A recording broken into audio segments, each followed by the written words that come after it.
Hello everyone, welcome you all here on my YouTube channel.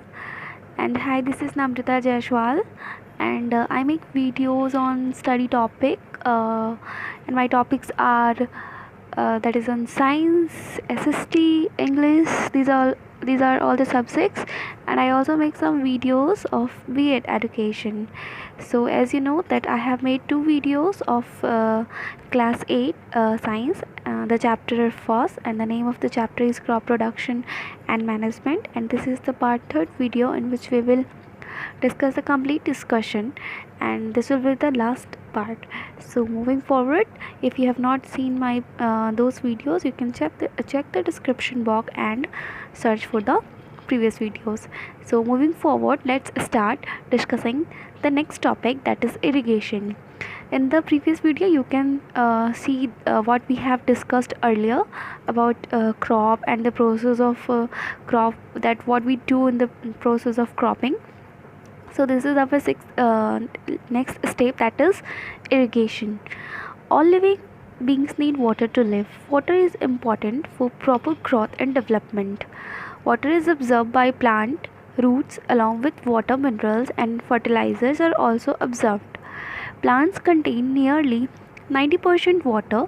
Water is essential because germination of seeds does not take place under dry conditions.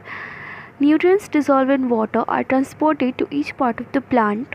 Water also protects the crop from both frost and hot air currents. To maintain the moisture of soil for healthy crop growth, fields have to be watered regularly. तो जितने भी living beings होते हैं सबको पानी की ज़रूरत होती है, और हम सब जानते हैं कि जो वाटर होता है वो हमारे ग्रोथ और डेवलपमेंट के लिए बहुत अच्छा होता है. इवन वाटर जो है प्लांट्स रूट के द्वारा ऑब्जर्व किया जाता है, और उसके साथ वो मिनरल्स और फर्टिलाइज़र भी ऑब्जर्व करते हैं. न्यूट्रिएंट्स जो होते हैं वो वाटर में ऑलरेडी डिज़ोल्व होते हैं, और जो प्लांट होते हैं वो अपने रूट हेयर से वाटर को जब ऑब्जर्व करते हैं तो उसी के थ्रू उनके different parts of the plant में न्यूट्रिएंट्स भी पहुंच जाता है. ये बहुत वाटर जो है वो प्लांट को प्रोटेक्ट करता है, और अगर आपको हेल्दी क्रॉप चाहिए, उसका ग्रोथ अच्छा चाहिए, you have to water your crop regularly. The supply of water to crop at regular intervals is called irrigation. What is irrigation? अगर आप अपने क्रॉप्स को रेगुलरली वाटर सप्लाई कर रहे हैं, this is the process that is called irrigation. The time and frequency of irrigation varies from crop to crop, soil to soil and season to season. अब बात यह है कि क्या हम सभी क्रॉप्स में एक ही तरह का पानी का डिस्ट्रीब्यूशन करेंगे? क्या क्लाइमेटिक कंडीशन भी सेम होना चाहिए? नहीं, ऐसा कुछ भी नहीं है. It depends upon the crop and soil to soil, even season to season. अलग अलग क्रॉप में इरिगेशन अलग अलग होता है, मिट्टी के अकॉर्डिंग भी इरिगेशन अलग होता है, इवन सीज़न के अकॉर्डिंग भी होता है. तो in summer the frequency of water is higher. ऐसा क्यों होता है? क्योंकि हम सब जानते हैं कि समर में पानी की कमी होती है. ना अब ये बात होता है, what are the methods used for irrigation. तो there are two type of methods. First that is called the old age और ट्रेडिशनल मेथड, जो पहले लोग किया करते थे, and the second one is modern method. So first of all, this is a picture in which you are seeing a man who is fetching water from the well and delivering the water through the pot. This is the oldest method. The water available in well, lake and canal is lifted up by different method in different region for taking into field. Cattle or human labor is used in this method, so these methods are cheaper but less effective. The various traditional ways are, ये जो method है वो, इसमें इंसान क्या होता है, वो खुद से करता है, कुएं से पानी निकालता है और उसे पॉट के थ्रू वो ज़मीन में बहाता है और वो उसके फसल में पहुंच जाते हैं. लेकिन ये उतना ज़्यादा इफ़ेक्टिव नहीं होता है. It is because in that there is a lot of labour, बहुत लेबर होता है, और किसान अच्छे से कर भी नहीं पाते. सो कुछ हम ट्रेडिशनल वेज को देखेंगे जिसके थ्रू हम इरिगेशन करते हैं.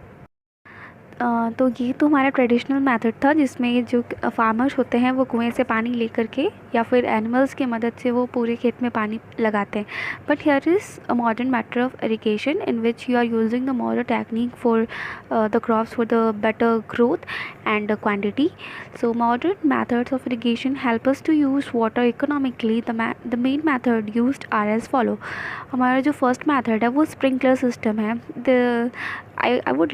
I would love to tell you in short that what is sprinkler system. You know what is a sprinkle? Means छिड़कना.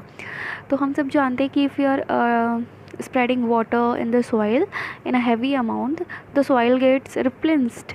वो इधर उधर बह जाता है.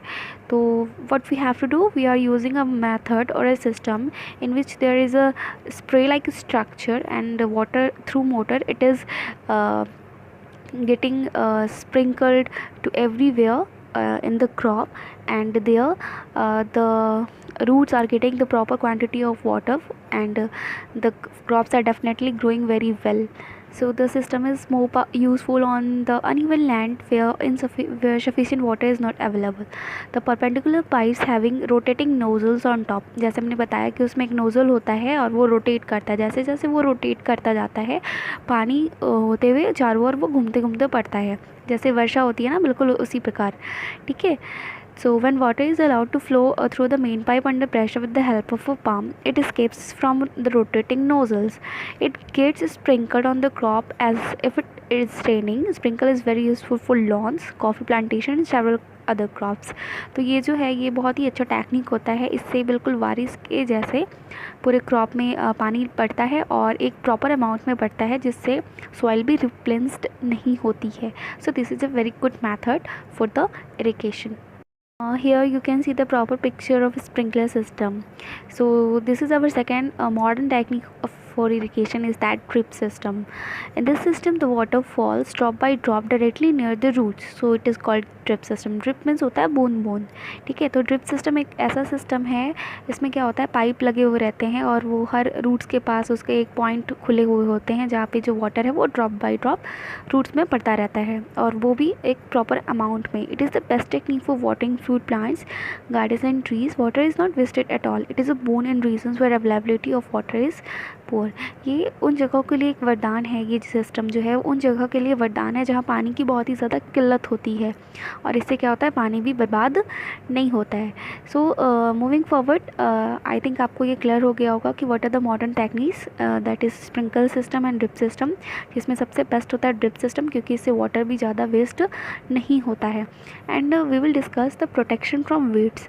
तो वीड्स क्या है? तो unwanted plants are called weeds. जब भी हम कोई क्रॉप लगाते हैं तो उसके बीच में कुछ अनवांटेड प्लांट्स निकल जाते हैं, क्योंकि वो क्या करते हैं, वो मेन प्लांट के न्यूट्रिशन को ले लेते हैं और उसकी हमें कोई ज़रूरत नहीं होती. तो these are called weeds.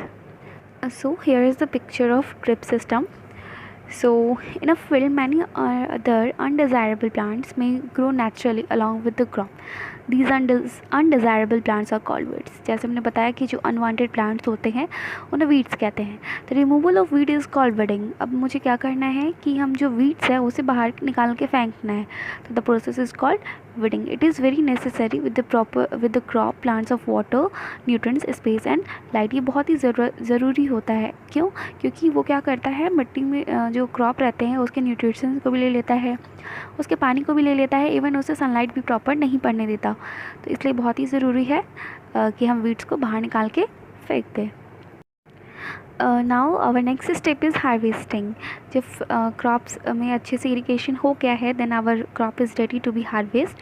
So harvesting of a crop is an important task. The cutting of crop after it is mature is called harvesting. जब फसल हमारा पक जाता है और जब हम उसे काटते हैं, this is called harvesting. This is the figure, this is sickle. ये एक पुराना मेथड है. In Hindi I don't know what is called, but ये जो शिकल होता है शायद इसे हसिया कहते हैं. तो इससे क्या होता है, फसल को काटा जाता है. It usually takes 3 to 4 months for a cereal crop to mature. ये क्या है, एक जो प्रॉपर हमारा जो क्रॉप होता है उसे पूरा पकने के लिए 3 से 4 महीने लगते हैं. और जब ये कंप्लीट हो जाता है तो with the help of old technique with the sickle हम लोग हार्वेस्टिंग करते हैं. So harvesting in our country is either done manually by sickle, जैसे कि आपने फिगर 1.7 में देखा, और by a machine called harvester. हमारे यहाँ जो हमारे कंट्री में जो हार्वेस्टिंग होती है वो सिकल के द्वारा होती है, या फिर एक मशीन होती है जिसे हार्वेस्टर कहते हैं, उसके थ्रू होती है. In the harvested crop the grain seeds need to be separated from the chaff. अब जो फसल होती है उसको उसके मेन प्लांट से अलग करना होता है. This process is called threshing. अब उसे ही हम क्या करते हैं, अलग करते हैं, और उस प्रोसेस को क्या कहते हैं, threshing. This is carried out with the help of a machine is called combine, which is in fact a harvester as well as a thresher. Farmers will, with small holdings of land, do the separation of grain and chaff by winnowing. You have already studied this in class 6. बहुत सारे लोग क्या होते हैं जिनके पास ये available नहीं होता, ये सारे मशीन्स अवेलेबल नहीं होते हैं, वो विनोइंग के थ्रू क्या करते हैं, अपने फूड ग्रेन्स को उनके chaff से अलग करते हैं. And what is winnowing, you have already studied in the class 6. So after harvesting जब हमारे पास ग्रेन्स आ गए हैं, that what we have to do, we have to store all the grains in the storage and the process is called storage. Storage of produce is an important task. ये बहुत ही ज़रूरी होता है क्योंकि आखिरकार हमने जो इतनी मेहनत की है अब उसका बेनिफिट उठाने का समय आता है. तो this is a very important task. If the harvested grains are to be kept for longer time, they should be safe from moisture, insect, rats and microorganism. अगर आप अपने क्रॉप को जो प्रोडक्ट आया है उसे आप सेफ़ रखना चाहते हैं तो ये बहुत ही ज़रूरी है कि हम उसे ऐसे जगह स्टोर करके रखें जहाँ पे वो मॉइस्चर से बच सके, इंसेक्ट, रैट्स और माइक्रो ऑर्गेनिज्म से बच सके. Harvested grains have more moisture. ये बात हमें जाननी चाहिए कि जो ग्रेन्स हम हार्वेस्ट करते हैं उसमें बहुत ही ज़्यादा मॉइस्चर होता है. If freshly harvested grains are stored without drying, they may get spoiled or attacked by organism, making them unfit for use or for germination. अगर हम फसल को काट कर तुरंत ही स्टोर कर लेते हैं, उसके पानी को नहीं सुखाते हैं, तो वो क्या हो जाएगा, वो ख़राब हो सकता है. तो it is very important for our crops to make it dry. Okay, hence before storing them, the grains are properly dried in the sun to reduce the moisture in them. This prevents the attack of insect pests, bacteria and fungi. तो हमें क्या करना है, हमें धूप में उसे पूरे अच्छी तरह से सुखा लेना है अपने क्रॉप्स को, ताकि इसमें इंसेक्ट्स और पेट्स का कोई भी खतरा ना हो. सो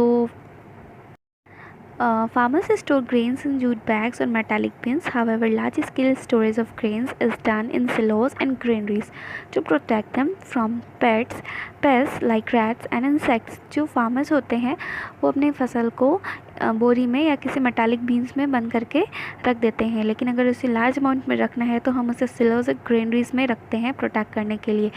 What are these things? Let us see the images in figure 1.10 of A and B. So here these are 1.10A silos for storage of grain and these are godowns.